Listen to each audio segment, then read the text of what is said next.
Did longtime murder suspect O.J. Simpson just finally confess while on his deathbed? The former football star turned infamous figure who got away with murder just passed away from prostate cancer at the age of 76. O.J. lived 30 long years denying the murder of his ex-wife and her male friend. But there's no denying that at one time he was a football star. He rose to fame in the 1960s and 70s as a running back for the Buffalo Bills, and later the San Francisco 49ers. He was known for his speed, agility, and uncanny ability to evade tackles, earning him the nickname The Juice. But it wasn't just his prowess on the football field that made O.J. a household name. He also had a successful acting career, appearing in movies like the Naked Gun series and TV shows like Roots. He was a charismatic and likable presence on screen, and audiences couldn't get enough of him. However, O.J.'s life took a dark turn in 1994 when his ex-wife Nicole Brown Simpson and her friend Ron Goldman were brutally murdered outside Nicole's home in Brentwood, California.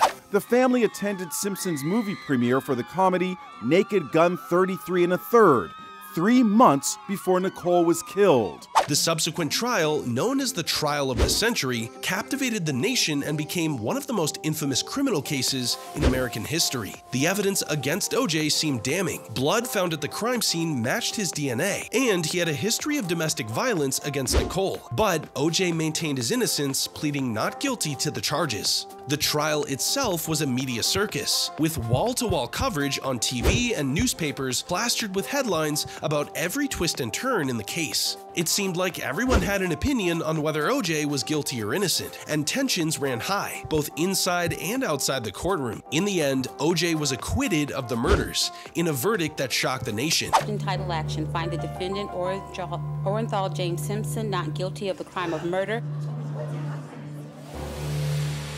Many saw it as a miscarriage of justice, while others believed that the prosecution had failed to prove their case beyond a reasonable doubt. But O.J.'s legal troubles were far from over. In 2008, he was convicted of armed robbery and kidnapping in Las Vegas after attempting to reclaim sports memorabilia that he claimed had been stolen from him. He was sentenced to 33 years in prison, with a possibility of parole after 9 years. O.J. was granted parole in 2017 after serving 9 years behind bars, and he was released from prison later that year. Since then, he's largely stayed out of the public eye, but his name continues to be synonymous with one of the most notorious criminal cases in American history. Recent years, really recent years, I unfortunately caught cancer. His family posted on Instagram earlier this week announcing his death, writing, "On April 10th, our father, Orenthal James Simpson, succumbed to his battle with cancer. He was surrounded by his children and grandchildren.